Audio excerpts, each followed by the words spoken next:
오늘 찬양대가 여러 가지 이유로 앞에 서지 못했는데 우리 정순애 권사님 특송해 주셨어요. 저는 찬송가 전주가 흘러나올 때 어떻게 이 곡을 소화하시려나 생각을 했는데 음정이나 음성보다도 참 은혜가 있다. 또 이 찬송은 여러분이 아시다시피 마틴 루터가 작사 작곡한 곡이잖아요. 광복주일에 너무나 우리에게 도전을 주고 또 믿음 가운데 주 앞에 어떻게 행해야 되는지를 가르치는 찬송으로 감동이 됐습니다. 오늘 악기팀과 함께 했던 우리 정순애 권사님 너무 감사합니다. 박수 한번 더.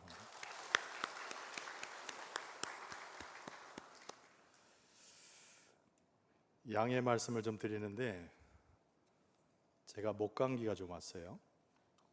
그래서 말씀을 전하면서 조금 고르지 못해도 양해할 수 있기를 바랍니다. 목감기 그러면은 요새 쉽게 그런 얘기를 하면 안 되죠. 자가 진단 키트를 했는데 음성이 나왔습니다. 음성이 나왔으니까 여기 선 거죠. 여러분 안심하시고 주의 말씀 나눌 때 하나님의 크신 은총 또 감동이 있기를 바랍니다. 설교를 좀 짧게 하려고 그래요. 그 누가 그런 얘기를 했지요. 세상에서 제일 잘하는 명설교는 짧은 설교다. 저는 그동안 그 말씀에 전혀 동의를 하지 않았어요. 어떻게 설교의 길고 짧음이 은혜를 결정하는 것인가. 오늘은 조금 짧게 하는 것이 여러분이 은혜를 받는데 도움이 될 것 같아요. 그러니까 여러분에게 당부 말씀을 드리는 것은 짧은 설교지만 여러분들이 좀 집중해서 함께 말씀을 보므로 하늘로부터 오는 하나님의 귀한 감동과 은혜가 충만할 수 있기를 바랍니다. 오늘 광복절 이사야 43장 그리고 갈라디아서 5장에 나오는 말씀을 가지고 다시는 종의 멍에를 매지 말라라고 하는 제목으로 은혜 나누고자 합니다.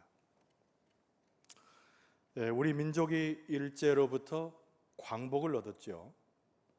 우리가 77주년 광복주의를 지내면서 광복으로 하나님께서 우리 민족에 은혜를 주셨다는 것을 다시 한번 깨닫게 됩니다. 여러분, 광복은 한글이 아니라 한자잖아요. 광복이라는 것은 무슨 뜻인가요? 빛을 회복했다, 그런 뜻입니다. 일제강점기 기간에 이 나라 이 땅에는 빛이 없었습니다. 소망도 없었습니다. 어디에다가 마음을 둘지 몰라서 헤매이고 방황하는 것이 우리 민족의 현실이었습니다. 하나님께서 이 땅 위에 빛을 비추셨어요. 빛을 회복하셨습니다. 어둠을 물러가게 하고 하나님의 진정 자유와 해방이 무엇인가를 백성들에게 가르쳐 주셨습니다. 어느덧 77년이 흘렀으나 이 의미는 변하지 않고 이 광복주일에 하나님 앞에 감사의 조건을 갖는 이유를 거기서 찾을 수가 있습니다. 광복절은 자유를 선언하는 절기입니다. 또 하나님께서 광복을 허락하셨기에 진정한 성경적인 해방을 노래하는 절기이기도 합니다. 그러나 우리의 마음 가운데 여전히 고통이 있고 어려움이 있는 것을 보면서 그 광복이 완성되지 못하였다고 생각하게 됩니다. 어둠이 온전히 물러가야 하는데 이 세상에서 부조리 하고 우리에게 고통을 주는 것들이 없어져야 하는데 여전히 우리의 삶에는 우리의 주변에는 그런 부조리한 것과 어두운 것과 우리를 억누르는 것들이 여전히 존재함을 보게 됩니다. 사람들이 각박해졌어요. 무정함이 판을 칩니다. 향락과 더불어서 쾌락을 즐거워합니다. 분노가 있고 폭력이 있고 분열이 우리의 일상이 되었습니다. 그 모습 가운데서 그 누가 우리가 온전한 자유를 누린다라고 이야기할 수 있겠습니까? 일제강점기 이후에 하나님께서 우리에게 광복을 주시고 새로운 해방의 역사를 펼쳐주셨으나 우리의 모습은 여전히 일제강점기와 전혀 다르지 않는 어두움과 소망이 없는 삶을 살아가고 있다라고 우리 스스로 고백치 않을 수가 없습니다. 우리가 신앙생활 가운데 절대 잊을 수 없는 매우 중요한 표현은 우리는 예수 그리스도 때문에 구원을 얻었다라고 하는 표현입니다. 구원을 얻었다는 말은 다른 말로 바꾸면 자유를 얻었단 말과 일맥상통하는 이야기입니다. 해방을 맛보는 자가, 하나님 안에서 자유를 누리는 자가 그리스도를 통한 자유, 그리스도를 통한 새로워짐의 삶을 찬송할 수 있습니다. 구원을 받았다고 하는 것은 자유와 해방을 의미하는 것이기 때문입니다. 오늘 우리는 광복주의를 맞이하면서 성경을 보되 참된 자유가 어디서 오는지, 그리고 그 자유를 누리는 삶이 무엇인가를 깨달을 수 있어야 합니다. 누가 이 민족들 위에, 그리고 한 사람 한 사람 위에 자유를 주셨는가? 여러분, 첫 번째 주제가 우리에게 자유를 주신 분은 우리 아버지 하나님이시라고 하는 표현입니다. 세상이 우리에게 자유를 준 것이 아닙니다. 그 어떤 대단한 인물이 우리에게 자유를 준 것도 아닙니다. 세상의 영웅 호걸이 이 민족 가운데, 하나님을 믿는 백성들 가운데 해방을 가져온 것이 아닙니다. 물론 순국선열의 희생이 있었고 우리 믿음의 선배들의 기도와 외침이 있어서 해방을 맞이한 것은 너무나 당연한 얘기지만, 온전한 자유, 온전한 해방, 우리에게 있어서 참된 구원은 오직 하나님께로부터 온다고 하는 사실을 이 아침에 우리는 기억할 필요가 있습니다. 오늘 본문의 말씀 4절에는요, 하나님께서 당신 자신을 일컬어서 내가 라고 하는 표현을 사용하십니다. 근데 그 표현이 여러 번 등장하는 거예요. 내 눈에 보배롭고 존귀하며 내가 네 대신 사람들을 내어주며 내가 너와 함께하여 내가 북쪽에서 이르기를 내놓으라. 내 아들들을, 내 딸들을 내 이름으로 불려지는 모든 자, 곧 내가 내 영광을 위하여 창조한 자, 내가 지었고 그를 내가 만들었느니라. 이 내가란 말이 수없이 반복이 됩니다.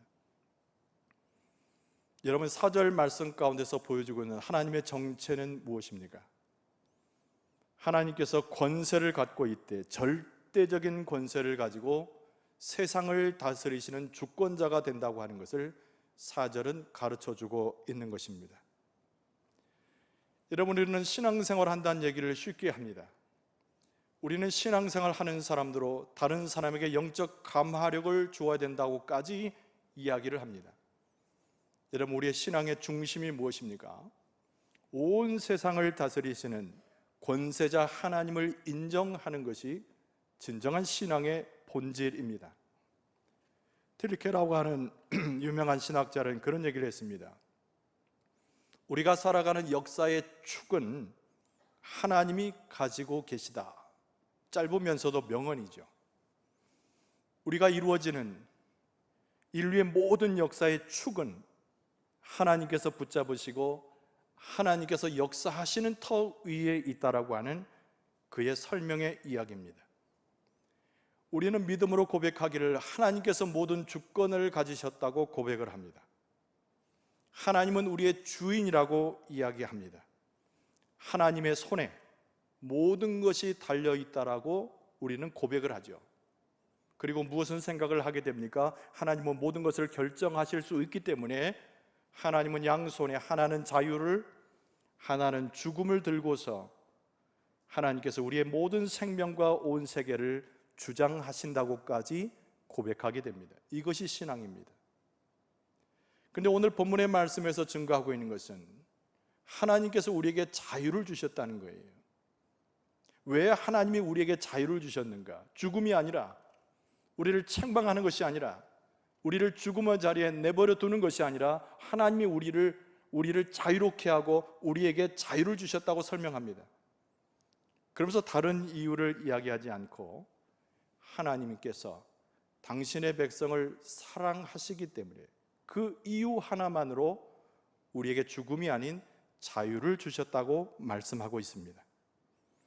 오늘 본문의 4절 말씀에 내가 내 눈에 보배롭고 존귀하며 내가 너를 사랑하였은즉 내가 내 대신 사람들을 내어주며 백성들이 내 생명을 대신하리니. 이런 표현이 나옵니다. 내가 너를 사랑하였은즉 이란 표현이에요. 하나님이 우리에게 자유를 주신 것은 다른 이유에 연하지 않습니다. 하나님께서 우리에게 해방을 주신 그 사건은 다른 곳에서 이유를 찾을 수 없습니다. 성경은 집약되게 이야기를 하나님께서 우리를 선택하고 우리를 만드셨을 때 우리를 깊이 사랑하셨기 때문에, 그 사랑은 지속되고 있고 현재도 나타나고 있기 때문에 하나님이 원하시는 대로 우리에게 자유를 주셨다는 거예요. 여러분, 하나님의 사랑은 어디서 나타났습니까? 우리가 잘 아는 대로 예수 그리스도의 십자가에서 나타났어요.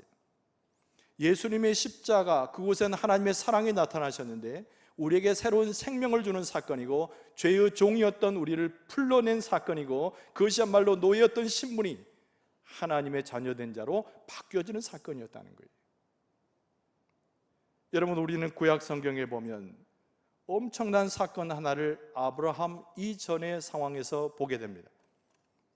많은 사람들이 죄악에 저질렀어요. 많은 사람이 하나님의 뜻을 벗어났습니다. 많은 사람들이 하나님의 뜻을 이해하지 못하고 세상 속에서 방황했습니다. 하나님이 생각하셨지요. 이들을 이 지상에서 전부 내몰아가기로 결정을 하셨습니다. 아브라함 이전의 시대니까요. 우리가 흔히 잘 아는 노아의 방주 사건이 그 내용입니다. 여러분, 그 사건에서 우리가 주목할 것은 다른 것이 아니에요. 하나님께서 노아를 부르셨습니다.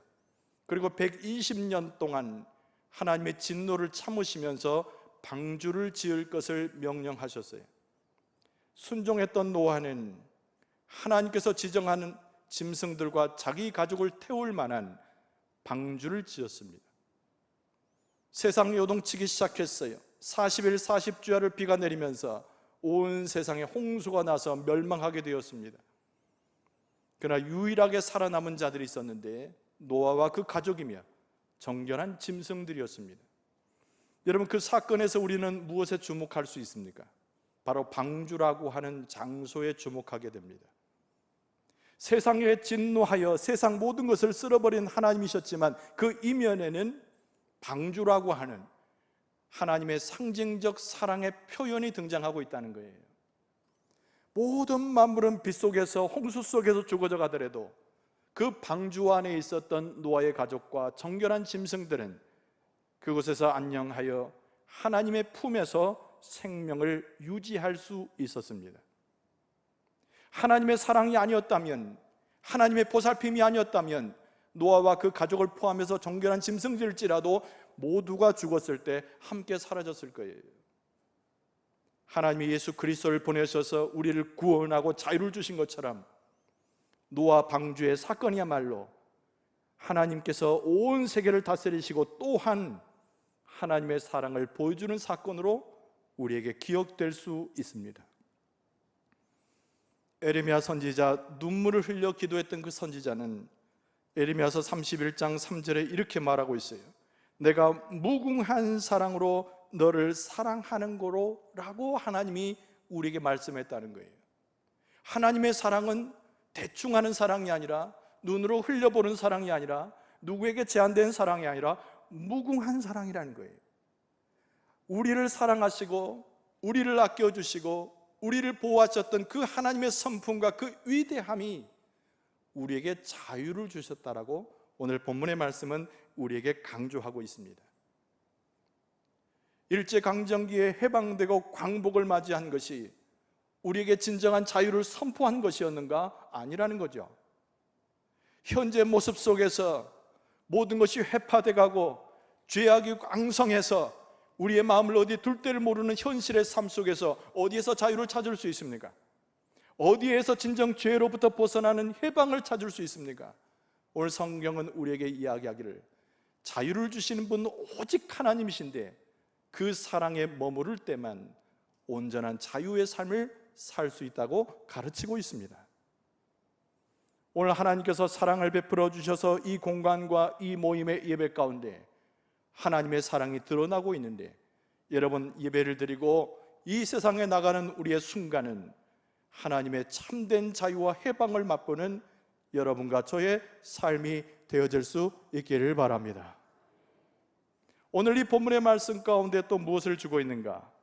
77주년 광복절에 우리에게 하나의 결단이 필요함을 가르칩니다.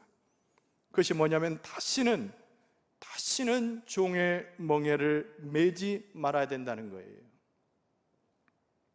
예수 그리스도를 통해서 종의 멍에를 벗어버렸고 하나님의 놀라신 사랑 가운데서 자유를 맛보았는데 우리는 자꾸 죄의 종의 상태로 돌아가려고 하고 옛 구습을 쫓아가려고 하고 우리의 모습은 하나님의 뜻에 반하여서 세상 가운데 머무르고자 하는 것이 우리의 모습이라는 거예요.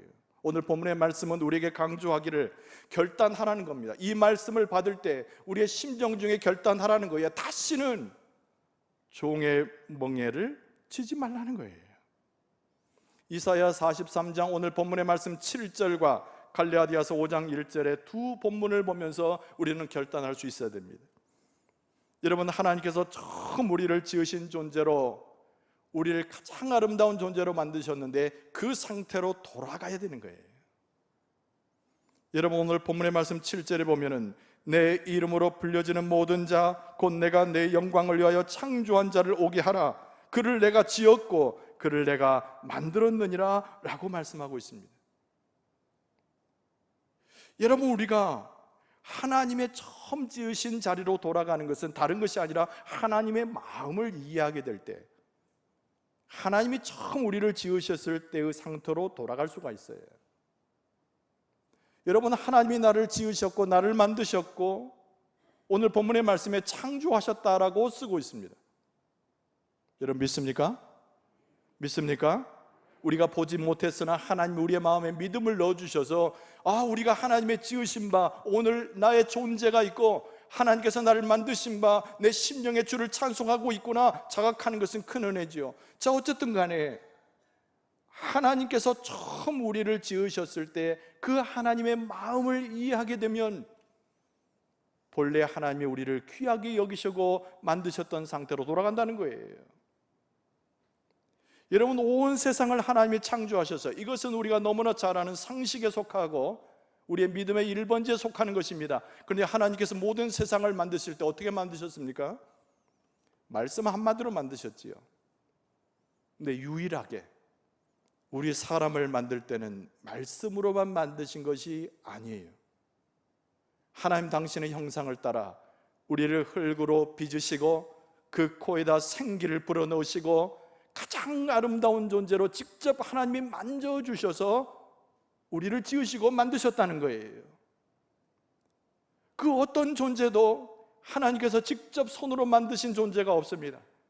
그 어떤 존재도 코에 생기를 불어넣어가지고 하나님 당신의 형상을 갖게 한 존재가 없습니다. 유일하게 오늘을 살아가는 우리들만 하나님이 만드시고 직접 만지시고 그 가운데 하나님께서 그 코에 생기를 넣듯 하나님의 형상을 부어주셨다는 거예요. 무엇을 말합니까? 하나님의 사랑을 공급하고 하나님의 관심을 보여주시고 하나님이 얼마나 우리에게 정성을 쏟으시는가의 장면을 우리는 거기서 읽을 수 있습니다. 하나님의 첫째 날, 둘째 날, 셋째 날 계속 세상을 만드시지만은 넷째 날, 다섯째 날을 지나서 여섯째 날이 되었을 때 마지막에 사람을 만드셔요. 그리고 안식일 전에 하나님께서 모든 만드신 세계를 보고 특별히 사람을 보고 이렇게 말씀하십니다. 하나님의 마음이 심히 좋았더라. 첫째 날 좋았더라, 둘째 날 좋았더라 계속 나오지만 사람을 만드시고 나서 하나님은 가장 그것을 기뻐하시고 심히 좋아하셨다는 거예요. 여러분, 우리는 그렇게 하나님에 의해서 만들어진 존재입니다. 우리는 그렇게 하나님에 의해서 정성을 들여서 하나님의 자녀로 세워진 존재입니다. 그 하나님의 사랑의 마음과 정성을 기울이신 하나님의 마음을 이해할 수 있으면, 그 하나님의 마음에 공감할 수 있으면 하나님께서 우리를 처음 지으셨을 때에 거룩하며 하나님의 온전한 자녀였던 모습으로 돌아갈 수 있는 거예요. 그래서 에베소서에 보면은 이런 말씀이 있습니다. 사도 바울이 에베소 4장 24절에 에베소 교인들에게 이렇게 설명해요. 하나님을 따라 의와 진리의 거룩함으로 지으심을 받은 새 사람을 입으라, 이렇게 말씀하고 있죠. 하나님을 따라서 의와 진리의 거룩함으로 우리가 지음을 받았는데, 우리가 그 가운데 넘어가는 것이, 돌아가는 것이, 회복하는 것이 새 사람을 입는다는 거예요. 우리가 예수 그리스도를 믿고 새로운 사람이 되고 하나님의 사랑을 아는 자답게 우리의 삶을 저 세상 가운데 나를 던지지 아니하고 하나님의 은혜 가운데 자유를 누리는 것은 원래 하나님께서 우리를 지으셨던 모습으로 돌아가는 자의 모습이라는 겁니다. 그래서 사도 바울이 에베소 4장 24절 중반절에서 계속 그런 얘기를 합니다. 그런즉 거짓을 버리고 각각 그 이익과 더불어 참된 것을 말하라. 이는 우리가 서로 지체가 됨이라 그랬어요. 하나님이 이 땅에 교회를 세워주셨잖아요. 우리가 함께 예배하게 하시잖아요. 우리가 서로 대화하게 하고 찬송하게 하고 주를 위해서 많은 일을 도모하게 하셨잖아요. 여러분, 그 깊은 곳에 하나님의 뜻을 보고자 하는 것이 사도 바울입니다. 우리를 지체로 만들고 우리가 서로 하나님을 찬송하고 우리가 서로 하나님의 진리를 알고 그의 정성과 그의 마음을 이해하게 되었을 때, 이것이 새 사람이고 이것이 새로운 교회고 이것이 하나님의 자유를 만끽할 만한 하나님의 백성의 모습이라는 거예요.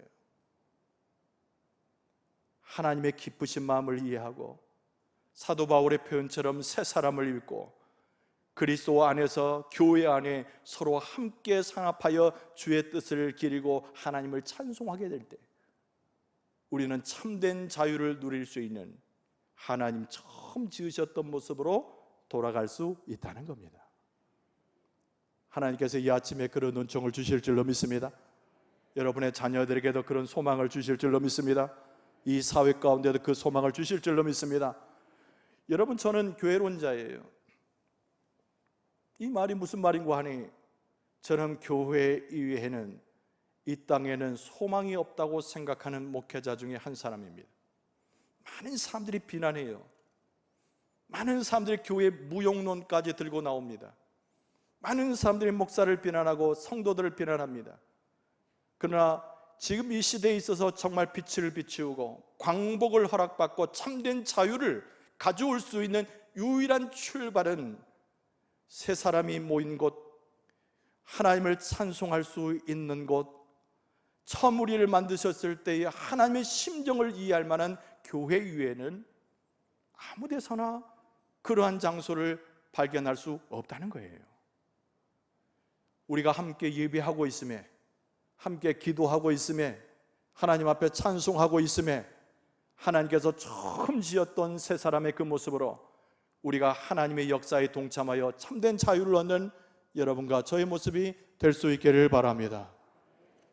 여러분, 두 번째로 생각할 수 있는 것은 오늘 신약성경 읽었던 갈라디아서 5장 1절의 본문의 말씀이죠. 그리스도의 사람, 그것으로 다시 서야 되는 겁니다. 한번 따라서 합시다. 그리스도의 사람으로 다시 서야 합니다.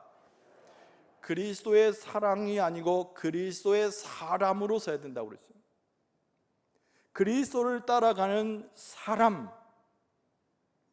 오늘 본문의 말씀 갈라디아서 5장 1절에 그리스도께서 우리를 자유롭게 하려고 자유를 주셨으니 그러므로 굳건하게 서서 다시는 종의 멍에를 매지 말라 그랬습니다.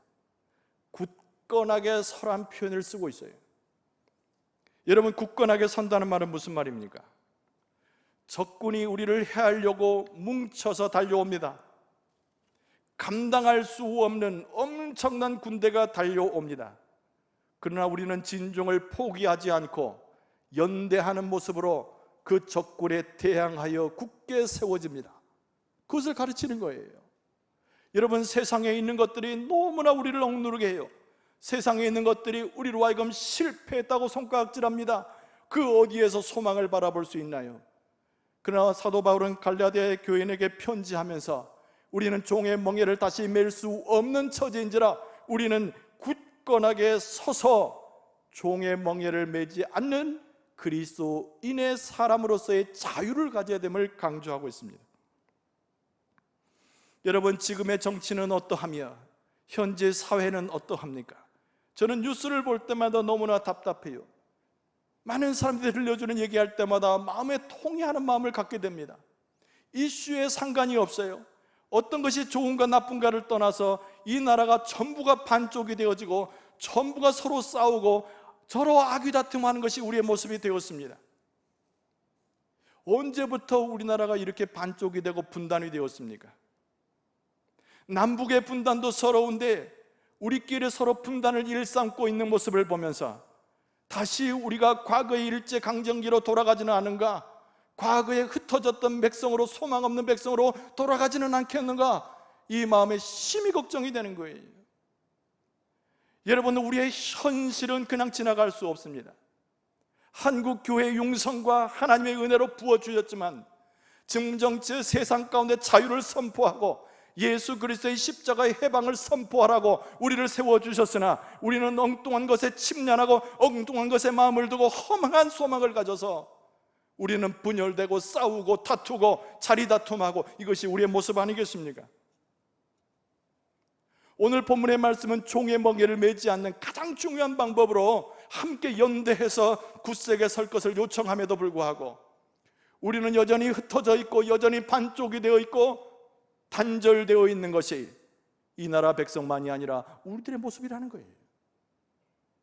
여러분, 1907년 평양 대부흥 사건에 대해서 지난번 언급을 했습니다. 여러분, 그 뒤로 이 나라가 대각성 운동이 일어나기 시작해요. 1918년까지 이어지게 되고 1919년에는 우리가 너무나 잘 아는 3.1 운동이 일어나게 됩니다. 우리가 잘 아는 대로 민족대표 33명 중에 절반 이상이 장로요 목사였어요. 들불같이 일어나는 1919년 3.1 운동의 모든 주역은 교회가 되었다는 거예요. 여러분, 그때 교회는 나눠지지 않았어요.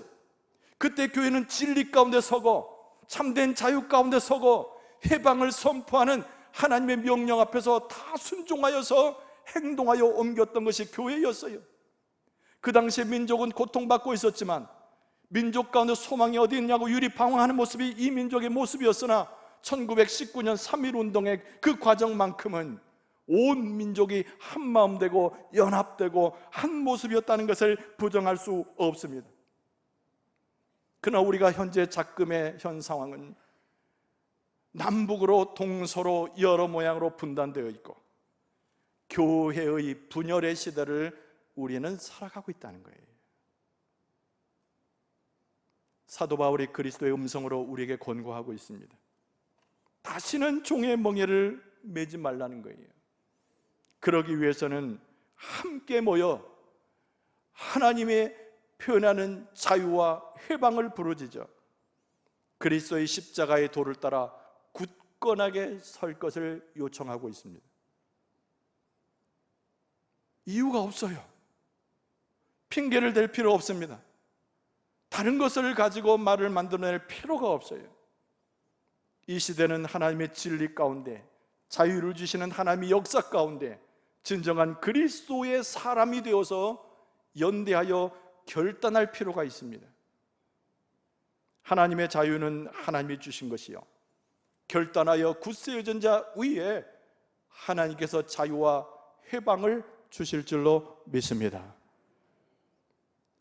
결단하는 것, 자유하는 것, 해방하는 것, 마음으로 염원한다고 해서 그 사람 위에 그것이 오는 것이 절대 아니에요. 행동하는 사람, 그런 모습을 갖춰가는 사람, 하나님의 말씀에 순종하여서 그 걸음걸이를 걸어가는 사람이야말로 하나님의 자유와 해방과 그리스도를 통한 십자가의 사랑을 전할 수 있는 것입니다. 자유와 해방을 맛보아 선포했던 이 민족이 이제 다시는 자유에 대한 책임을 가지고 나설 때가 되었어요. 개인의 삶에서 자유에 대한 갈망이 성취되었던 우리 모두가 책임감을 가지고 이 민족을 향하여 선포할 때가 되었어요. 아름답게 하나님의 역사는 펼쳐져야 되며 우리는 기도의 무릎을 강건히 하는 가운데 자유와 해방을 주시는 하나님의 역사 앞에 그 말씀에 순종하는 우리의 행동을 따라갈 수 있어야 됩니다. 하나님께서 성령의 강권적인 역사로 이 민족 가운데 다시 허락되는 자유와 해방을 허락해 주실 줄로 믿습니다. 놀라우신 하나님의 사랑 가운데서 이것을 도모하여 주의 말씀에 순종하는 우리 모든 모습 위에 하나님의 그러한 축복을 허락해 주실 줄로 믿습니다. 다시 한번 주의 말씀을 새기고 다시는 종의 멍에를 매지 말고 굳건하게 서서 우리에게 자유를 주시는 하나님을 바라보면서 오늘 또 순종하여 자유와 해방의 삶으로 전진하는 여러분과 저의 모습이 될 수 있기를 주의 이름으로 축원합니다. 기도하겠습니다. 우리에게 자유를 주시는 아버지 하나님, 우리가 다시 종의 멍에를 지지 않게 하시고 옛 모습으로 뒤돌아보지 않도록 붙들어 주시옵소서. 예수님의 이름으로 간절히 기도하옵나이다. 아멘.